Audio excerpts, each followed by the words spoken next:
Bonjour à toutes et à tous et bienvenue dans cette émission spéciale Et si on dialogue et sport, le débrief, suite au forum Dialogue Sport qui s'est déroulé au cinéma à Pathé de Toulouse, un forum qui est placé sous le signe de l'échange et de la réflexion autour des grands enjeux du sport d'aujourd'hui et de demain.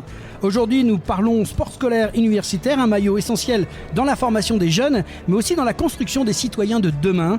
Et j'ai le plaisir d'accueillir Dominique Faure, qui est une ancienne sportive de haut niveau, mais aussi ancienne ministre et aujourd'hui maire de Saint-Orens de Gameville, une commune qui a fait du sport une véritable priorité. Bonjour Dominique. Bonjour. Merci en tout cas d'avoir pris quelques temps pour ce petit débrief après ce que vous avez pu voir en scène tout à l'heure. Alors première question, vous avez été donc joueuse de tennis en première série si je ne me trompe pas, 12e au rang national, puis dirigeante d'entreprise, élue locale et ministre. Et vous avez souvent rappelé que le sport est une école de vie. En quoi, selon vous, le sport scolaire universitaire est-il un levier essentiel pour transmettre ces valeurs de dépassement, de respect et de persévérance pour nos jeunes générations, Dominique ? Que de belles valeurs, des valeurs clés pour la performance évidemment. D'abord un mot pour remercier André Lafenêtre, très fière, très heureuse. Dialogue Sport, c'est vraiment, ça porte haut les couleurs du sport sur notre territoire, on en avait vraiment besoin. Alors les rythmes scolaires et le sport à l'école et à l'université, c'est tout un sujet parce qu'aujourd'hui, est-ce l'État et est-ce aux professeurs des écoles de mettre beaucoup plus de sport ? Est-ce à nous, les maires, qui gérons le temps périscolaire, de mettre le sport au cœur de nos priorités, le matin tôt, entre midi et 2, le soir de 4h à 6h30.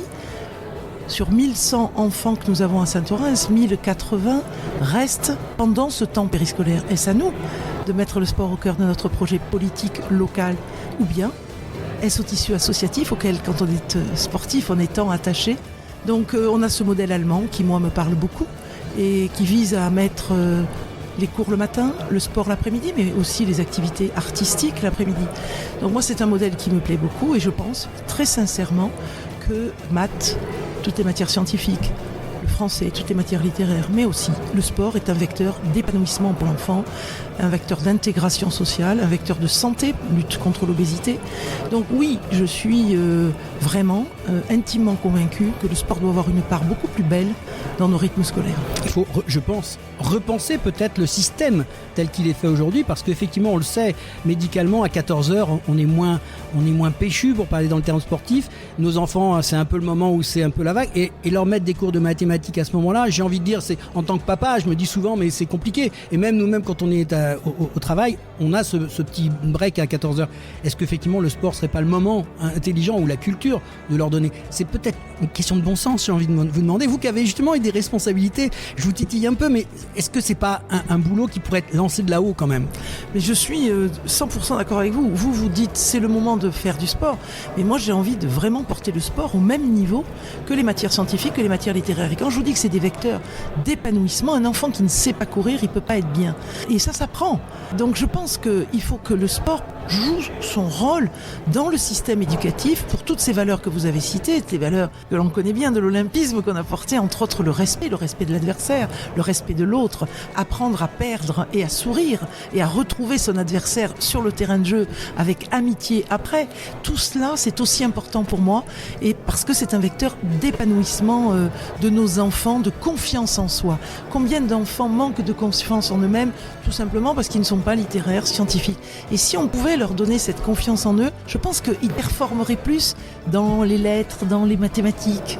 Donc moi je milite pour que quel que soit le créneau horaire, nos enseignants, nos professeurs des écoles acceptent de mettre le sport au corps du projet scolaire. Et vous m'interrogez aussi sur le sport universitaire. Alors là, moi je suis 3 fois championne de France universitaire, j'ai concilié études et sport à haut niveau.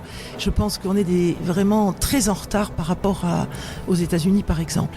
Et là il y a tout un projet, moi je suis assez amie avec, même très amie avec Marina Ferrari, l'actuelle ministre des Sports, avec qui j'étais au gouvernement, qui est une fille qui a une pêche incroyable, qui est intelligente et qui écoute beaucoup, ancienne élue locale. Je pense que aura-t-elle le temps, parce qu'on voit bien comment ces gouvernements sont parfois en sursis, mais il est vrai que j'ai échangé avec elle sur ce sujet et le sport universitaire éviterait toute cette fuite de tous nos jeunes qui vont souvent aux États-Unis pour pouvoir concilier études de bon niveau et sport de haut niveau.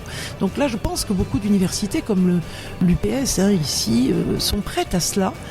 Simplement, il y a un changement de modèle qui est à opérer, mais il faut du temps. C'est pas quelque chose qui se fait en 1 mois, 3 mois par un ministre de l'enseignement supérieur et de la recherche. C'est un travail de concertation avec le monde universitaire. Il y a un travail de mécénat. Il faut aller chercher des mécènes parce que c'est effectivement cher et que l'État doit contribuer, mais peut-être pas seulement. Les anciens élèves qui ont réussi peuvent aider à cette transformation du monde universitaire et du sport, vecteur d'épanouissement de nos jeunes. Moi, je suis convaincu que beaucoup de choses sont à faire, mais il faut un peu de stabilité parlementaire. On sent le message quand même de la sportive de haut niveau. Dominique, j'ai envie de dire, pour conclure ce petit paragraphe, un esprit sain dans un corps sain, ça résume un petit peu ce qu'on vient de dire. C'est Absolument. pas moi qui l'ai dit, bien évidemment. Vous l'avez compris. Alors, vous avez beaucoup parlé notamment d'une chose qui vous intéresse beaucoup dans votre secteur à vous, c'est les rythmes scolaires. En tant qu'élu, vous avez aussi à gérer des équipements et des projets concrets. Et je pense notamment à une fameuse piscine tournesol de Saint-Orens, dont la commune deviendra, je crois, propriétaire bientôt, en 2026. Est-ce que vous pouvez nous parler un peu de ce projet ? Qu'est-ce que ça représente pour vous ? Alors c'est très important pour plusieurs raisons. D'abord parce que le savoir nager est fondamental. On a encore beaucoup d'enfants qui se noient et on a vraiment l'éducation nationale et nous les maires, on a ce devoir d'apprendre à nager à nos enfants les plus jeunes.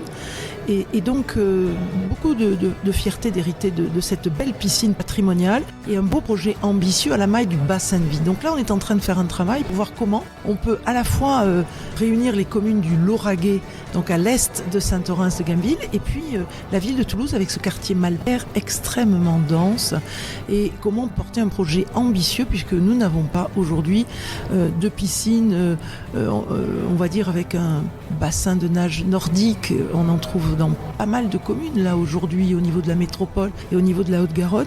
Donc je crois qu'il faut que nous portions ensemble un projet ambitieux. État, la ville de Toulouse, les communes du Lauragais, et Saint-Orens jouera son rôle. D'abord bien sûr les enfants, on vient d'en parler, le savoir nager, mais aussi les seniors. On sait à quel point la nage fait du bien aux articulations. Tout à fait.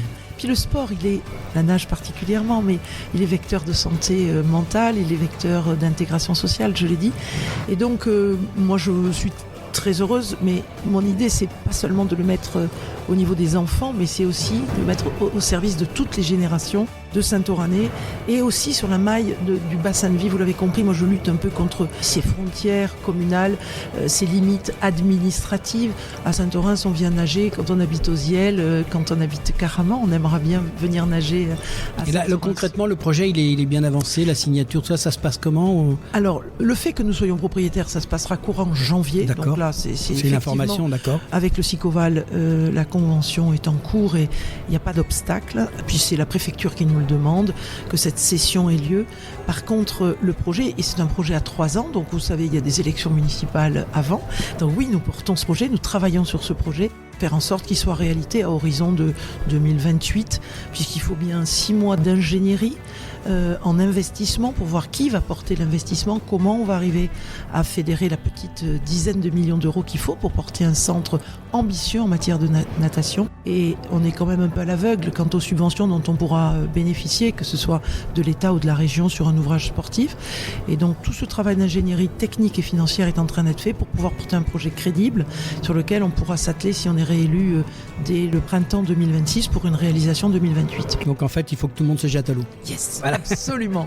Vous avez beaucoup œuvré aussi, notamment à travers la Maison des activités multidisciplinaires, ce qu'on appelle, je crois, la MAM, inaugurée donc en 2018 pour renforcer la place du sport à Saint-Orens et dans la métropole. En quoi cet équipement illustre-t-il, selon vous, le lien entre le sport scolaire, haut niveau et rayonnement du territoire ? Alors on a un ouvrage qui est porté par Saint-Orens, financé par Saint-Orens. Certes, on a été aidé par évidemment la métropole, le conseil départemental et la région et l'État.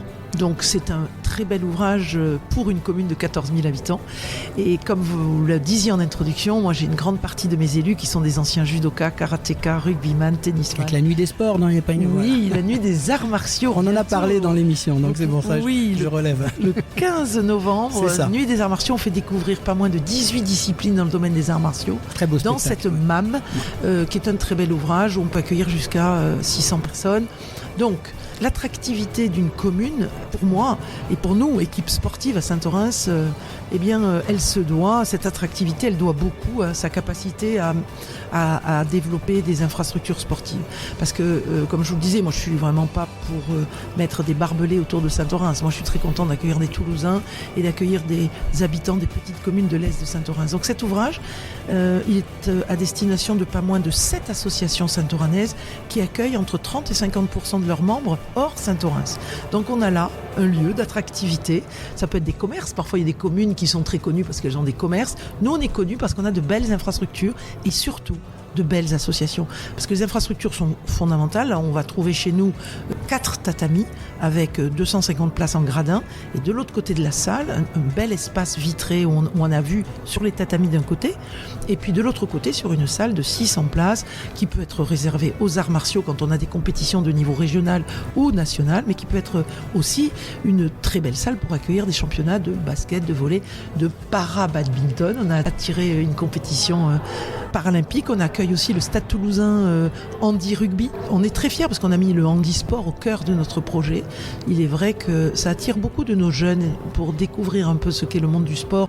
Ils ont été un peu éveillés par nos Jeux paralympiques et nous on poursuit un petit peu cette éducation de nos jeunes sur l'handicap auquel sont confrontés un certain nombre de personnes qui ne les empêchent pas d'être heureux au travers du sport. Merci beaucoup, c'était Dominique Faure, ancienne ministre, mais aussi, et je le note, ancienne sportive, et votre langage le prouve, et maire de Saint-Orens-de-Gameville. On vous remercie de ces instants passés avec nous. Merci. C'est un beau message qu'on va faire passer et je vous souhaite une belle soirée. Merci beaucoup. Merci d'avoir pris le temps de ce débrief avec nous et merci pour votre engagement au quotidien. On retient votre engagement fort et en faveur du sport éducatif, de l'apprentissage, du savoir nager et de ces infrastructures qui permettent au sport de vivre au quotidien. Merci de nous avoir suivis dans Et si on dialoguait sport, le débrief, une édition spéciale proposée en partenariat avec le forum Dialogue Sport, à retrouver sur Et si on parlait de sport, sur nos réseaux sociaux et la plateforme podcast habituelle. À très vite pour un nouveau débrief. À bientôt.